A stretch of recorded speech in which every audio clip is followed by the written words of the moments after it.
听得此话，无名星云等4人顿时面如死灰。灵狐鸿飞只得到了2把结界剑，并且已经没有机会去夺取剩下的3把剑。如果说5把结界剑所征服的数量越多，便代表着成功的机会越大，那么眼下灵狐鸿飞只得到了2把结界剑，显然并不乐观。莫要紧张，这一次老天爷待我们不薄，总会给我们意外惊喜。梁秋大师说话之际，目光看向了那生肖鼠的入口。见状，梁秋、程风等人也是不由得看了一眼生肖鼠的入口，只是他们却依旧不明白梁秋大师是什么意思，也不明白梁秋大师哪里来的自信，只是不知为何看着梁秋大师那不仅有恃无恐，反而运筹帷幄的样子，他们原本冰冷的心竟也开始缓和。事到如今，他们只能选择相信梁秋大师了。只是相比于外面的人，那大阵内的天才小辈们则是更加慌了。面对这尊敬的怪物，就连灵狐鸿飞也是不堪一击，他们简直毫无胜算可言。鸿飞哥，怎么办？灵狐月月小声问道。向来嚣张跋扈的他，此刻却是连大声说话都是不敢。大家先不要轻举妄动，这怪物似乎没有发现我们莫要招惹他。灵狐鸿飞更是以暗中传音的方式警告在场之人，足以看得出来，此刻他是有多么的警惕那高达3万余米、直达天空深处的庞然大物。但是对于他的警惕，人们却也都能够理解。事实上，此时大阵内的小辈们可比灵狐鸿飞还要恐慌。至尊境的存在，那可是一个喷嚏都能让他们灰飞烟灭的。鸿飞大哥，那怪物的脚上好像有异动。忽然有人指着那怪物的脚上说道。此时所有人都注意到，在那怪物的脚面之上，空间开始扭曲且旋转起来，并且道道结界之力也是自那旋转的空间溢出。那是一道结界门。当那结界门形成之后，所有人都是神色大变，因为一道身影自那结界门中飞落而下，刚好砸在了那怪物的脚面之上。最重要的是，这个人在场之中除了灵狐鸿飞，几乎全都见过。楚风，他怎么会忽然出现在这里？此人的确正是楚风。看到楚风的那一刻，莫说阵内阵外的小辈，就连梁秋、程风等4人也是颇感意外。明明进入大阵的入口只有那12生肖，除此之外别无他法，这楚风怎么会进去，并且还是以凭空开启了一道结界门的方式进去的？这也未免太强势了吧。此时梁秋、程风等4人下意识的便看向了梁秋大师，继续看着，你们便懂了。梁秋大师说道。听得此话，梁秋、程风等4人也是纷纷将目光再度投向了楚风身上。他们隐约间已有察觉，也许梁秋大师的底牌便是那忽然出现的楚风。这楚风是怎么了？怎么浑身是伤？很快人们又发现，此时的楚风可并不乐观。楚风不仅浑身是伤，他的状态也是处于昏迷。不过楚风的伤势正在以极快的速度愈合，并且很快楚风也是苏醒了过来。这位兄弟，莫要乱动。一道急切的传音映入楚风的耳中，是灵狐鸿飞。只是明明灵狐鸿飞开口了，但是楚风却好像没听到一般。楚风先是站起身来，但可能是因为身体虚弱，腿有些软，紧接着便扑通一声坐了下去。虽然那怪物非常之大，哪怕一只脚掌也是宛如一座小山，楚风这样的一个存在在他面前不过宛如尘埃一般。楚风在他脚上的举动应该毫无痛痒才对，但是当楚风那一屁股坐下去之后，那怪物竟发出了一声低吼。虽然只是低吼，但却已胜过千万雷霆同时发出的轰鸣，连那些小辈都是感觉非常的刺耳。见此情形，那些小辈都吓坏了，一个个赶忙暗中传音警告楚风不要再乱动，生怕楚风惹毛了那怪物，让他们都葬送于此。可谁曾想，楚风根本就不理他们。不过也不能怪楚风，楚风在那暗道之中受尽折磨，此时虽然苏醒，可神智却有些恍惚。那些人的传音对楚风来说就像是一群苍蝇在耳边乱叫，更何况正有一种特殊的感觉在楚风体内蔓延，让楚风感觉自己好像产生了某种变化。终于楚风目光转喜，随后抬起头来仔细打量起周围的变化。灵狐月月、乌马圣杰、梁秋姐妹、蛋台月儿，就连令狐鸿飞，楚风也注意到了，自然而然的也包括那个至尊境的怪物。原来如此啊！此时楚风嘴角的笑容越来越浓。楚风在暗道之中经历了重重磨难，此刻终于知道那磨难是为何了。正因为知道了，所以楚风身形一纵，竟然拔空而起，跃上3万余米的高空，落在了那怪物的脑袋之上。这家伙是疯了吗？他在搞什么？他听不到我们的话吗？见此一幕，所有人都被吓坏了，尤其大阵内的小辈们，一个个的更是脸色煞白。那可是至尊境的怪物，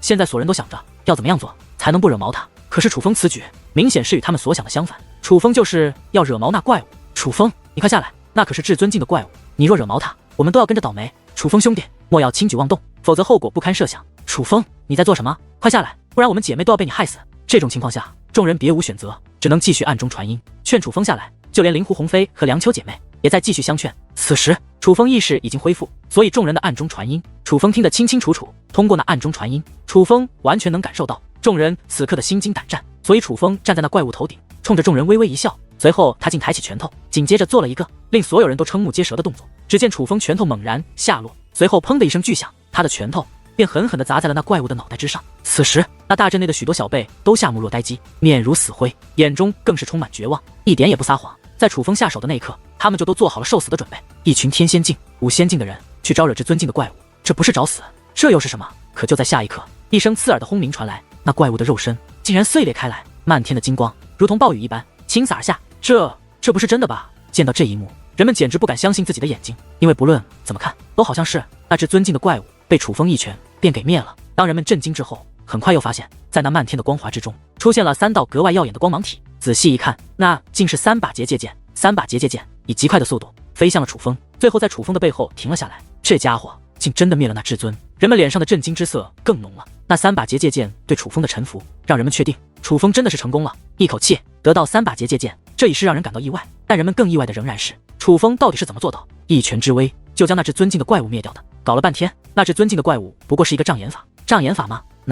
难怪他至尊境的存在就好像看不到我们一样，也没有对我们出手的打算，连那尊者境的护剑兽都是不如。这么说来，岂不是让这楚风捡了一个天大的便宜？很快有人觉得那只尊敬的怪物是障眼法，根本就没有至尊境的实力。而这种想法提出后，人们也是纷纷赞同，楚风一个5仙境不可能一拳灭掉至尊境，而倘若那怪物是假的，那这一切便解释得通了。大师，那不是障眼法吧？阵外，无名星云等人将目光投向了梁丘大师，自然不是障眼法。梁丘大师说道：“那楚风是怎么做到的？”众人目光中充满了好奇。5仙灭至尊，这也太不可思议了！究竟经历了什么？只有楚风自己知晓。而他做出了多么不可思议的事，就说明他有着多么不可思议的经历。界灵仙王所留下的宝藏，是给足够强的人的。梁丘大师说道。听得此话，梁丘、程风等4人看向楚风的目光，欣赏之色更浓。他们不知道楚风经历了什么，但楚风能够做到如此不可思议之事，却可以说明一点，他一定是得到了界灵仙王的认可。所以不管他如何做到的，但是他有资格。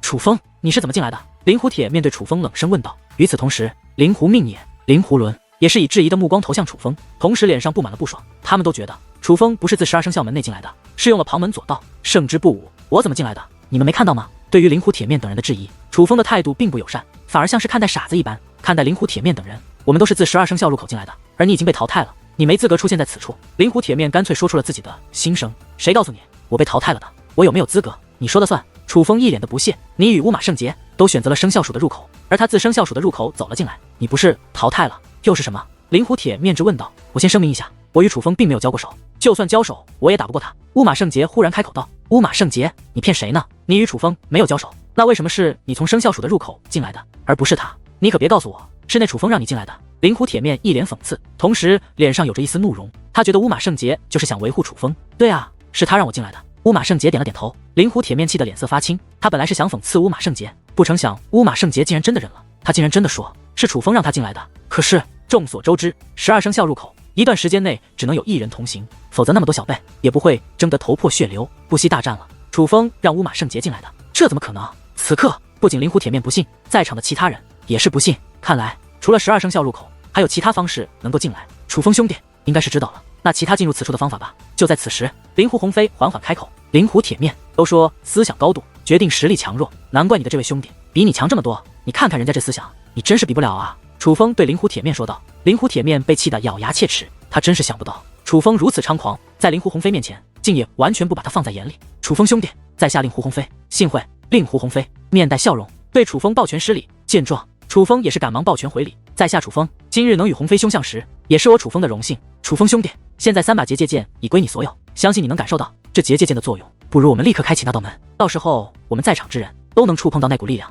相信在场之人都有收获。听得灵狐鸿飞此话，大阵之人都是神色一动。他们对于这结界剑了解不多，但是灵狐鸿飞的话却让他们得知了一些不得了的东西。鸿飞哥，你所指的力量可是能让我们结界之术有所突破的力量？灵狐跃跃问道。正是。灵狐鸿飞点了点头。鸿飞少爷，那我们没有结界剑也能得到那力量吗？有人问道。没有结界剑得到的会少一点，但也能得到，只是能够得到多少，却也要看大家自身的领悟力。当然结界剑越多，开启的力量便越多。如今我们有5把结界剑在手，我们几乎能够开启出界灵仙王留存于此的全部力量，所以相信大家都会收获不菲。灵狐鸿飞说道。太好了，本以为我们会一无所获，却想不到托了灵狐公子您的福。令狐鸿飞大人，你可真是我们的贵人啊！此时众人非常的高兴，简直是喜出望外。可就在众人激动不已，迫不及待的想要得到界灵仙王留下的宝藏之时，一道声音的响起，却给所有人都泼了一盆冷水。抱歉，这件事情我不打算参与。楚风一脸平静地望着众人。楚风，你不打算开启结界剑？梁丘红月问道。我还有更要紧的事要去做。楚风说道。楚风兄弟，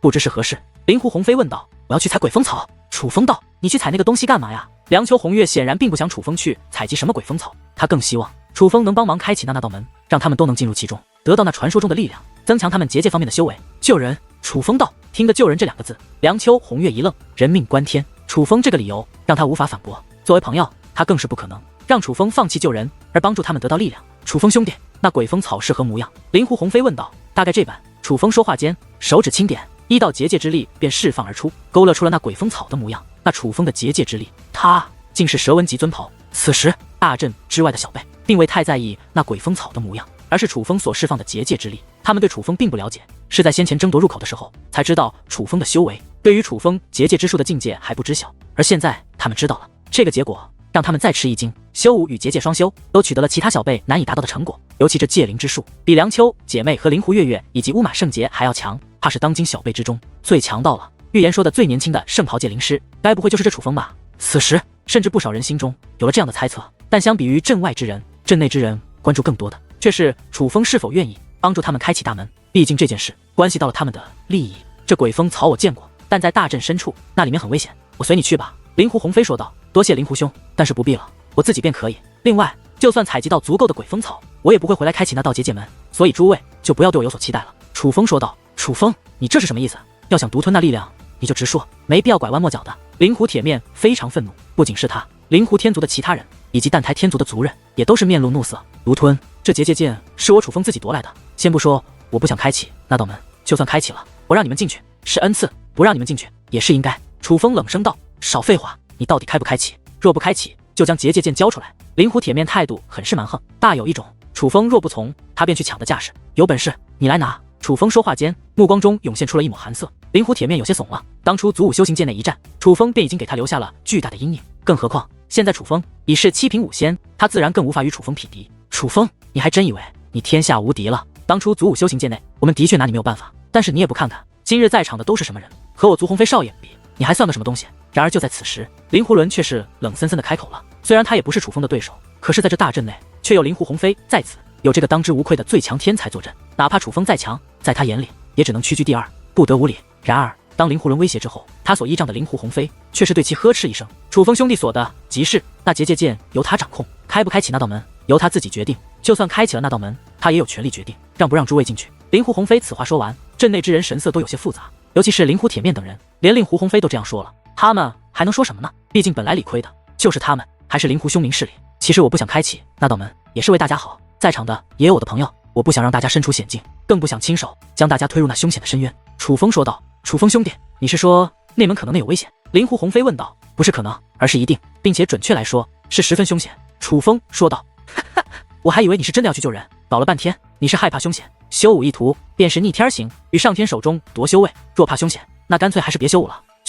真是想不到楚轩辕之子搞了半天是一个如此胆小之人，看来楚轩辕是后继无人了。此时灵狐铁面等人开始对楚风冷嘲热讽，甚至就连阵外的小辈也是议论纷纷。不知那门内恐怖的他们都觉得楚风太过胆小，而对于灵狐铁面等人的冷嘲热讽，楚风不仅没有生气，反而在其嘴角掀起一抹诡异的令人心中发寒的微笑。激将法是吗？很不幸的告诉你们，你们的激将法有效，你们已经激怒了我，所以我决定开启那道门，让你们知道什么叫做有去无回。楚风笑眯眯地看着众人，他那样子根本不像是动了怒，就像是在开玩笑一样，但却偏偏让人感到不安。楚风兄弟，你真的改变主意了？灵狐鸿飞问道。旁人也是面露喜色，我楚风说话算话，既然他们想找死，我可以成全他们，但是我还是要先采集到鬼风草才行。楚风说道。见状，灵狐鸿飞赶忙道，我帮你。灵狐兄，好意我领了，不过我一人足矣。楚风说话间，身形一纵，便越过那山峰，进入了大阵深处。大阵深处究竟什么模样？在场之中除了灵狐鸿飞之外都不了解，但是他们却知道大阵深处一定是极其危险的。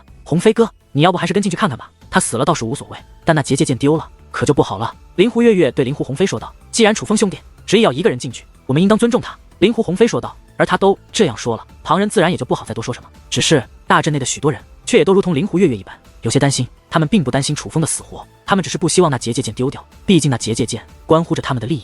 然而还没过去多久，一道身影便自山峰外一跃而来，落在了众人之间。看到这个人，众人都是一惊，因为这个人是刚刚离开的楚风。怎么这么快就回来了？是发现无法应付那大阵深处的机关，来向我们求助的吗？灵狐铁面一脸讽刺地看着楚风。不仅仅是灵狐铁面，灵狐、命野、灵狐伦等人，就连大阵外的许多人也都是对楚风心中升起了一丝鄙视。倘若楚风一开始就答应灵狐鸿飞帮他，其实大家也不会看不起他，毕竟楚风的实力已是如此之强，是他们所无法比拟的。但是楚风自己拒绝了灵狐鸿飞的好意，自信满满的杀了进去，此刻却又跑回来求助，这就未免太掉身价了。求助？向谁求助？你妈！楚风鄙视的看向灵狐铁面，就你这种货色，你连那山峰都越不过去，就别提进入大阵深处了。你放屁！你跑回来求助的家伙，还敢这么嚣张？灵狐铁面有些恼火，他承认大阵深处他不敢进去，但是说他连那山峰都越不过去，这也未免太看不起他了。铁面，楚风兄弟，并未骗你。那山峰上有封锁结界，除非有破阵的手段，否则你们的确越不过去。可就在此时，灵狐鸿飞却是开口了呀，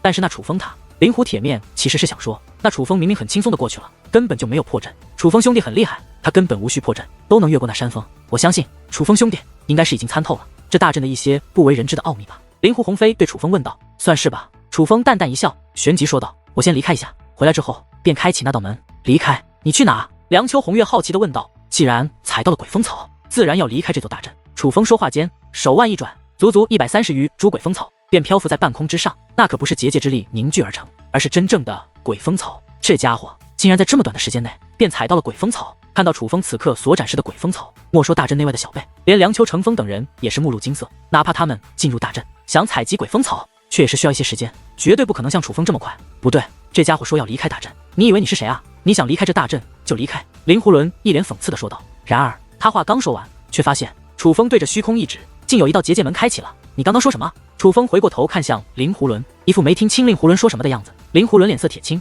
一句话都说不出来了。没事，别慌，你楚风哥哥我等一下就回来，带你们领教一下什么叫做绝望。楚风面带笑意，随后身形一纵，便掠入了那道结界门。当楚风掠入结界门之后，那道结界门便关闭了。此时大阵内外所有小辈都是一脸惊讶，就连灵狐月月、蛋台仙儿、梁秋姐妹，甚至是乌马圣杰这种天才，也是一脸的惊讶。眨眼的功夫，采集到100多株鬼风草也就算了，这如此厉害的大阵，楚风竟可来去自如，这还是人吗？在楚风这等力量面前，就连灵狐鸿飞都是被硬生生的比了下去。这家伙真的离开大阵了吗？该不会是骗我们的吧？还有就是他那100多株鬼风草，真的是刚刚他采到的？灵狐伦左右问道，似乎很希望有人开口告诉他这一切都是假的一般。其实此时如灵狐伦这般不太相信先前发生的一切之人不在少数，所以还好他们不知道，此刻在大阵之外，梁秋大师等人的身前已经开启了一道结界门，不然他们一定会被吓到。因为楚风还真的是可以做到来去自如。楚风之所以能够做到如此逆天的举动，那是因为他在暗道中的收获，那涌入体内的力量不仅仅是对楚风的折磨，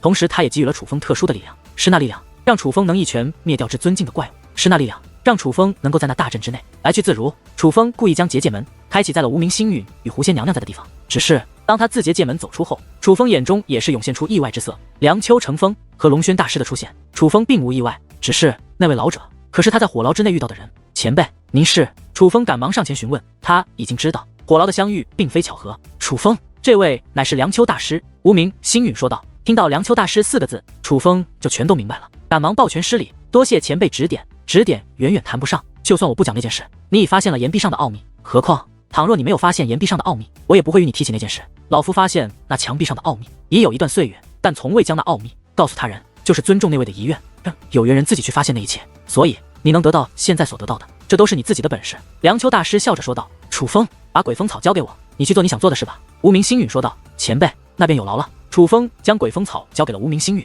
随后便转身进入了结界门。结界门关闭那一刻，无名星陨望着楚风才回来的鬼风草，不由感慨起来，这小子还多采了这么多，这小子确实不简单，身上到处都是楚轩辕当年的影子，日后必成大器，搞不好会超越其父。龙轩大师说道。当然厉害，否则他又怎么会被大师称为是惊喜呢？狐仙娘娘笑眯眯地说道。老夫决定了。龙轩大师决定什么？几人同时问道。老夫决定要收这楚风为徒。龙轩大师说道。噗，还以为什么事？听得此话，狐仙娘娘忽然笑了，旋即说道，想收楚风为徒，那你怕是没戏。梁秋成风各方面哪点不比你好，都被那小子拒绝了，你觉得你能行？龙轩大师很是诧异，赶忙问道。成风兄，有此事？的确如此。梁秋成风笑着点了点头，看来此子虽然和善，但也是心高气傲之人啊。龙轩大师笑了笑，但老夫看中之人，我绝不会放弃，你绝对没戏，如此优秀之人，我就不信。梁秋大师不感兴趣。狐仙娘娘说道。大师，您不会要与我抢吧？龙轩大师赶忙追问，脸上带有忧色。而梁秋大师则是抚摸着胡须笑了笑，虽然他没有回答，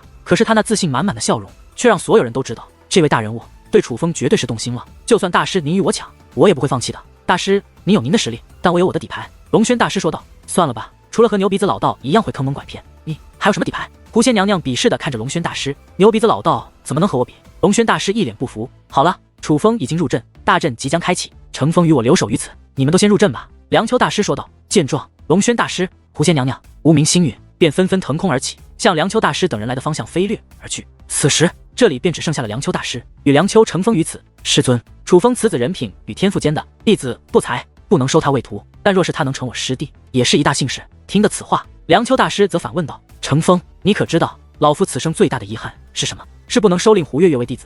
梁丘成风问道。不是。梁丘大师摇了摇头，那是300年前没有与天机尊者联手破开那远古秘境。梁丘成风问道。也不是。梁丘大师再度摇了摇头，是未能在7000岁之前成为龙纹级圣袍。梁丘成风再问。更不是。梁丘大师又摇了摇头。此时梁丘成风也是一头雾水，只得抱拳：弟子不才，还请师尊明示。老夫此生最大遗憾，便是当初未能成功收楚轩辕为弟子，但这楚风将会弥补老夫这个遗憾。听得此话，梁丘成风懂了，梁丘大师不仅仅是有收楚风为弟子的打算，他是非要收楚风为弟子不可。你入主阵吧。梁丘大师说道。师尊您呢？梁丘成风问道。其实阵法已经布置完毕，现在那主阵就是一个能够获得力量的秘境，能够得到多少力量，取决于楚风他们接下来能获得多少力量。所以其实对他们而言，入阵越早越好，能否突破是小事，楚风若是出事便是大事。老夫再次观察，若是他支撑不住，我就破开所有阵法，入阵救他。梁丘大师说道。听得此话，梁丘成风目光一动，他非常清楚梁丘大师是多么的迫切的想要成为龙纹级圣袍界灵师，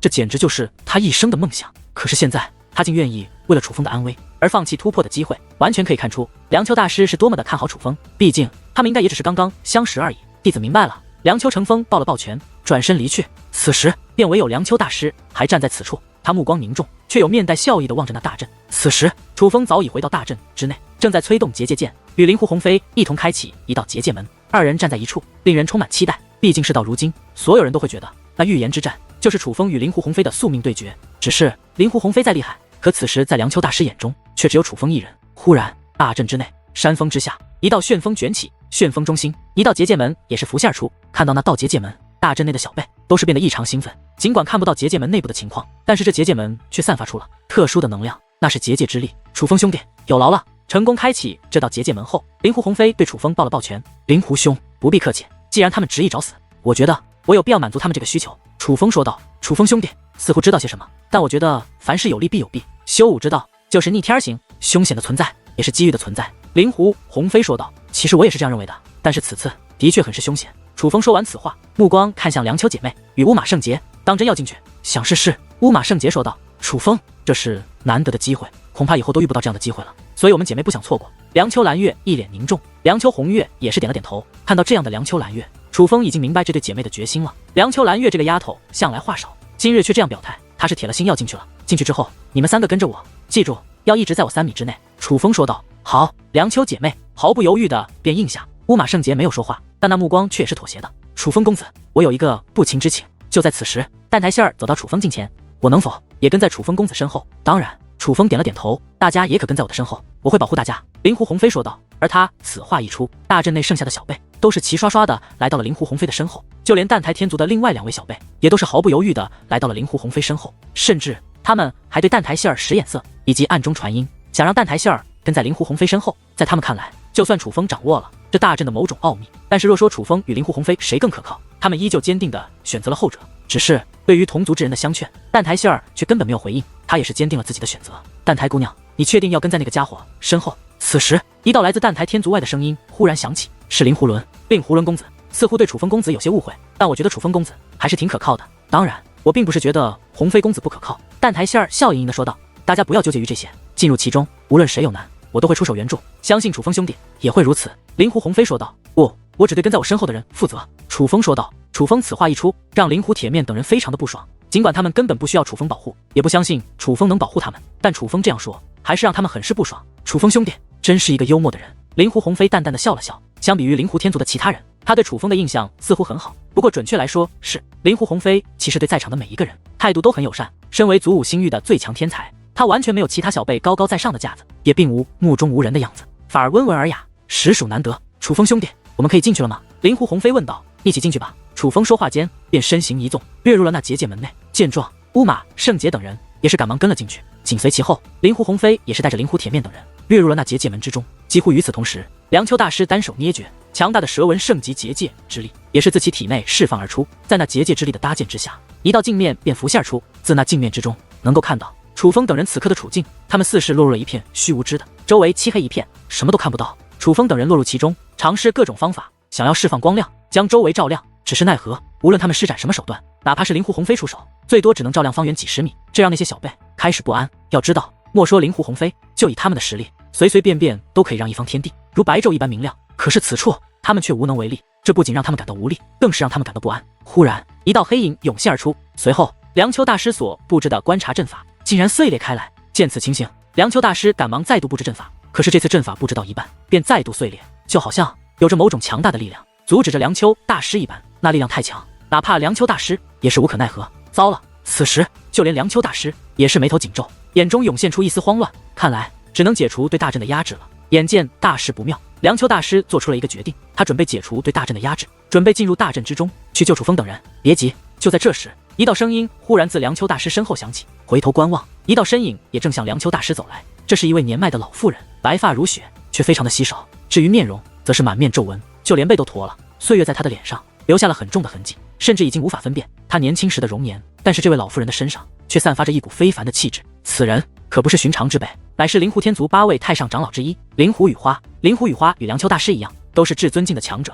看到灵狐雨花后，梁丘大师的脸上并无意外之色。令狐鸿飞这样的天才，乃是灵狐天族的未来，灵狐天族不可能放任他一个人独自在外闯荡，是有人顶尖强者随身守护的。灵狐雨花便是在暗中守护灵狐鸿飞的人。用这个看吧。灵狐玉华说话间，自袖中取出了一面铜镜，透过那铜镜，梁丘大师竟能够再度看到楚风等人的处境。这铜镜内是以灵狐鸿飞为中心，范围有限，但刚好楚风也在那范围之内。此时，一股黑色的气焰将楚风等人包围封锁，楚风与灵狐鸿飞都释放出了各自的结界之力，去抵挡那围攻而来的黑色气焰。果然，令狐鸿飞已是龙纹级尊袍，距离圣袍只是1线之隔。你们真的打算如此吗？倘若此次成功，那么他便真的没有退路了。梁丘大师对灵狐雨花说道。这是他自己的决定。灵狐雨花说道：“原来如此。”梁丘大师不再多言，而是目光凝重地注视着那铜镜内的一切。虽说那黑色气焰已经被楚风与灵狐鸿飞挡了下来，但是单用看的，梁丘大师也是知道那黑色气焰很不简单。阵内原本人们都很恐慌，因为那黑色气焰非常厉害，他们用武力根本就无法阻挡。但是好在现在灵狐鸿飞与楚风已经合力将那黑色气焰给挡了下来。灵狐公子，真是想不到你已是龙纹级尊袍，看来天机尊者预言的那位最年轻圣袍界灵师，应该便是你了吧？还好有你，不然我们这次怕是要倒霉了。蛋台天族的2位小辈一脸崇拜的夸赞道：“楚风，我看你是要坚持不住了吧？若要坚持不住，你就直说，我鸿飞兄不会不管你。”灵狐伦更是对楚风挖苦起来，因为相比于灵狐鸿飞将那黑色的气焰推得越来越远，楚风周围的黑色气焰反而距离他们越来越近。坚持不住？你是哪只眼睛看到我坚持不住的？楚风讽刺的说道。虽然那黑色气焰距离他越来越近，但是楚风却是一脸的轻松，看他的样子，的确不像是大难临头的样子。叫你嘴硬，我倒是要看看你能嘴硬到什么时候。灵狐伦说道。楚风，你自己出事没人管你，但若是我家小姐出事，我与你没完。蛋台天族的小辈竟也对楚风发出警告，住口，不得对楚风公子无礼。见状，蛋台仙儿赶忙呵斥：“无碍无碍，清者自清，事实如何，他们自会清楚。”然而，对于灵狐伦的羞辱以及蛋台天族小辈的话语，楚风却是笑眯眯的，完全就没把他们的话放在心里。楚风兄不要着急，待我将这周围的黑焰推走，便去帮你。灵狐鸿飞说道。灵狐兄，真的不必，你千万不要帮我，否则便坏了我的事。楚风说道。你这家伙真是不知好歹。鸿飞哥，不要管他，让他自生自灭。灵狐月月怒声说道。对，他想死就成全他。灵狐天族的其他几位天才也是纷纷说道，他们是真的被楚风气到了。灵狐鸿飞都提出要帮忙了，可是楚风竟然出言拒绝，这完全就是不知好歹的行为了。然而相比于灵狐天族的其他小辈，灵狐鸿飞却是忽然注意到楚风那阵法与那黑焰之间的变化，并非只是距离越来越近而已，那二者似乎是在相融。楚风兄，你是不是发现了什么？灵狐鸿飞问道。看来灵狐兄是看出来了，果然你们灵狐天族只有你一个聪明人。楚风说这话的时候，讽刺地扫了一眼灵狐月月等人，你在骂谁呢？你是不是想死？灵狐月月小脸一扬，冷声问道。月月不得无礼。然而灵狐月月话刚说出口，便遭到了灵狐鸿飞的呵斥。灵狐鸿飞很少动怒，因此原本还想骂几句楚风的灵狐伦等人，也都是赶忙闭上了嘴。楚风兄弟，现在我们乃是一条船上的人，若是发现什么，可否如实告知？灵狐鸿飞问道。其实没什么，我想就算我不说，以灵狐兄你的观察力，也很快便会发现，其实这黑焰便是能让我们的结界之力得到提升的力量。楚风说道。楚风此话一出，所有人都是大惊，就连梁丘姐妹和灵狐鸿飞也不例外。楚风公子，你是说这可怕的黑焰便是界灵仙王给我们留下的宝藏？蛋台希儿问道。的确如此。楚风点了点头。扯淡，这黑焰如此可怕，沾到就死，怎么可能是宝藏？鸿飞哥，千万不要相信他，我看这家伙就是想害死我们。灵狐月月说道。信不信由你们。楚风嘴角笑意不减，根本不在意那些人如何看他。而是回过头看向蛋台希儿等人。既然进来了，就没有退路。想要活下来，就必须与这黑焰相融，否则就是死路一条。只有与黑焰相融，他才不会伤害你们，否则他会视你们为敌，剥夺你们的性命。所以运用你们的结界之术，与他相融，相融的越深，便越安全。我已经降低了那黑焰的威胁性，至于能融合到什么程度，只能靠你们自己了。楚风说完此话，手中的法诀变化，那黑焰竟穿透楚风所释放的结界之力，缓缓地向楚风等人靠近。只是此刻在场的每一个人都能够感受到，穿透了楚风结界之力的黑焰的确已经产生了变化，并且那黑焰仿佛已经被楚风所掌控。做好准备了吗？楚风问道。蛋台希儿等4人同时点了点头。下一刻，那黑焰的速度忽然加快，紧接着便如同一群野兽一般，将楚风等人包裹。在这一刻，楚风等5人的脸上不同程度的都涌现出了痛苦之色。蛋台希儿最终，梁秋姐妹其次，乌马圣杰算是较好的，唯有楚风最为正常。但是从他那紧皱的眉头中，以及微微颤动的身躯中，也能看出楚风也在承受着巨大的痛苦。很快，蛋台希儿发出了痛苦的惨叫，紧接着梁秋姐妹也是如此，就连乌马圣杰也没能忍住。好，你们也做好准备吧。灵狐鸿飞一番观察后，忽然对灵狐月月等人说道：“鸿飞哥，你没开玩笑吧？你真的信那家伙说的话？”灵狐月月一脸的惊讶：“月月，你好歹也是重文级尊袍，你仔细感应一下那黑焰。”灵狐鸿飞说道：“我感应过了，除了威胁性，其他的什么都感应不到。”灵狐月月说道：“连你都感应不到吗？”灵狐鸿飞似乎明白了什么，于是他施展阵法，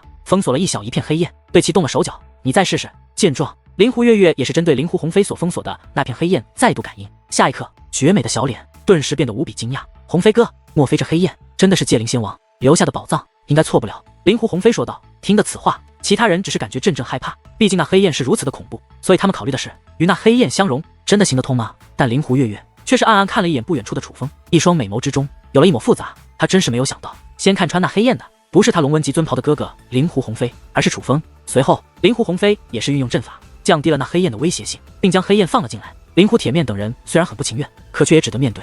然而，当黑焰将他们封锁之后，除了灵狐鸿飞与灵狐月月之外，所有人都是狼哭鬼嚎，那个样子根本不像是在与黑焰相融，而是单纯的承受着黑焰的折磨。想必此时他们已经后悔了，后悔进入此处，因为这里面与他们想的完全不一样。甚至有人开始向灵狐鸿飞求助，希望灵狐鸿飞能帮他们。可能是因为结界剑的原因，灵狐鸿飞与楚风一样，虽然也是面有痛楚，但却还是能够忍受的状态。只是相比于旁人的求助，灵狐鸿飞却根本就没有理会，因为他已经发现了那黑焰的秘密，与黑焰相融便能得到黑焰的力量，相融的越深，得到的力量越多。但是黑焰内地力量是有限的，所以想要得到的越多，便越要加快相融的速度。灵狐鸿飞是想成为圣袍的人，他自然不会错过这个机会。在灵狐鸿飞的努力之下，他周围的黑焰已经发生了质的变化，这代表着他相融的速度很快。只是无论灵狐鸿飞怎样努力，楚风相融的速度却都要比他还快。哪怕灵狐鸿飞是龙纹，楚风是蛇纹，可是灵狐鸿飞就是追赶不上楚风，反而被楚风甩得越来越远。梁秋大师，为何鸿飞他是龙纹级尊袍，反而与那力量相融的速度却不如那楚风？莫非那楚风真的知道什么不为人知的奥秘？阵外，灵狐雨花对梁秋大师问道。楚风的确知道一些大阵的奥秘，但是那奥秘应该与这力量无关。之所以会如此，想必是结界剑的力量发挥了出来。结界剑与这力量是密切相关的，而楚风得到了3把结界剑的认可，自然就要比灵狐鸿飞要快。梁秋大师解释道。原来如此，难怪。灵狐雨花点了点头。然而就在这时，灵狐鸿飞忽然睁开了双眼，紧接着自他的体内竟然释放出磅礴的结界之力。那结界之力如潮水一般涌向了楚风，瞬息便将楚风覆盖。当他那结界之力覆盖楚风之后，楚风那已经相融的黑焰竟然开始被灵狐鸿飞吸走，竟然运用至宝盗取楚风已经融合好的力量。见此情形，梁秋大师顿时目露怒容，且看向了灵狐雨花。灵狐雨花，你族这位后辈可有失君子风范了？我只负责保护他，他做什么都是他自己的决定，我也没有办法。灵狐雨花身为旁观者，自然也注意到了这一切，只是他的脸上也是充满了无奈。看得出来，对于灵狐鸿飞这种做法，灵狐雨花也并不赞同，而自己好不容易融合的黑焰被人强行夺走，楚风岂能感应不到？楚风睁开眼眸，望向了灵狐鸿飞。灵狐兄，你这样做可就有些不地道了呀。楚风兄弟，我不知道你在说什么。灵狐鸿飞一脸不解地说道。听得此话，楚风只是笑了笑，他已经明白了，这灵狐鸿飞虽是祖武星域最强天才，无论修武还是结界之术，的确都是天赋异禀，当得起最强天才的名号。但是这灵狐鸿飞根本就不是什么正人君子，而是一个彻头彻尾的伪君子。他的和善乃是装的，此时的他才是真正的他。面对这样的灵狐鸿飞，楚风根本没有辩驳的打算。现在所有人都在与那黑焰相融，陷入了痛苦之中，根本没有人注意到灵狐鸿飞的所作所为，甚至他与灵狐鸿飞的对话，想必都没有人听到。而在没有旁人为自己作证的情况下，与这种无耻之人辩驳又有何用呢？楚风干脆不再理会灵狐鸿飞，任凭灵狐鸿飞继续盗取自己融合好的黑焰而不管，他只是继续融合黑焰，然后任由灵狐鸿飞去盗取。看来这楚风是放弃了。阵外，灵狐雨花说道。令狐鸿飞运用体内至宝去强行盗取楚风的成果，而那至宝有多厉害，你我都很清楚。楚风除了妥协又能如何？他反抗的了吗？梁丘大师很是气愤，毕竟他是非常看好楚风，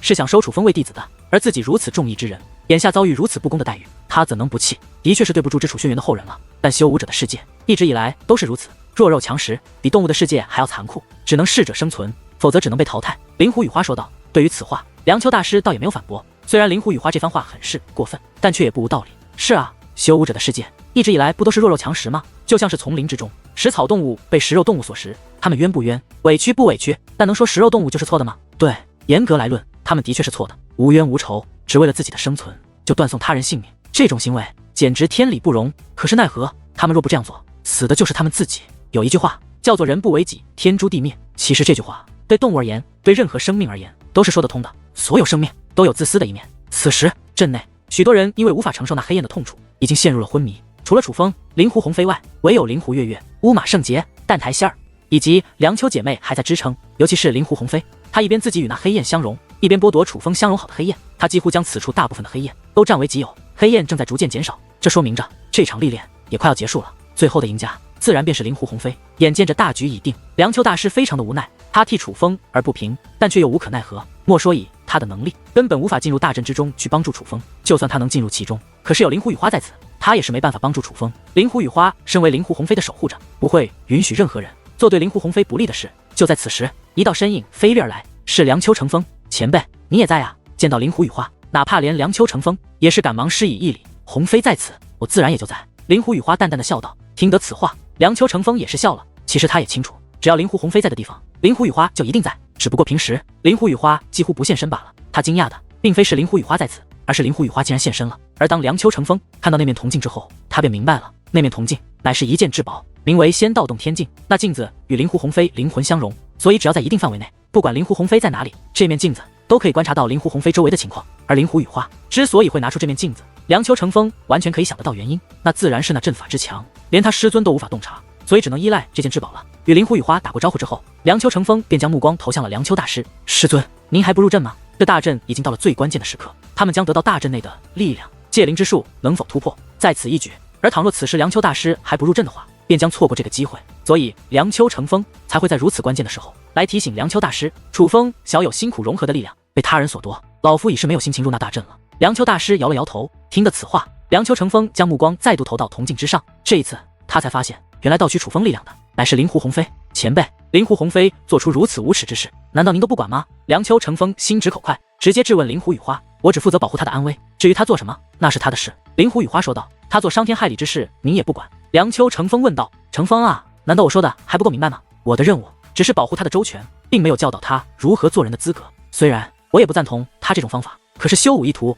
就是如此啊。灵狐雨花说道。武者世界的确残酷，但做人却也要是非分明，否则难得人心。连老天爷也不可能纵容一个人胡作非为。你们若一直放任灵狐鸿飞不管，那么灵狐鸿飞早晚会吃大亏。梁丘成风的语气之中充满了怒意。成风，够了！梁丘大师忽然开口。虽然他也是至尊境，但是若是真的打起来，他未必是灵狐雨花的对手，所以梁丘大师并不希望梁丘成风将灵狐雨花激怒。无碍无碍，其实成风说的很对，只是奈何每个人有每个人的习武之道，每个人有每个人要走的路，这是鸿飞选的路，我也无权干涉。灵狐雨花淡淡的笑道。看到这样的灵狐雨花，梁丘成风反而不知该说什么了。虽然灵狐雨花是面带笑意，可是他的眼中分明也充满无奈，这说明他没有说谎，他是真的不赞同灵狐鸿飞这种做法，只是奈何他也没有办法。阵内有变，可忽然灵狐雨花神色一动，将目光凝聚在了铜镜之上。见状，梁丘大师与梁丘成风也是赶忙将目光投向了大阵。此时大阵之内的黑焰几乎都被吞噬融合，除了楚风与灵狐鸿飞以外，其他人都已经陷入了昏迷。但那已是最大赢家的灵狐鸿飞，此刻却是满面痛苦，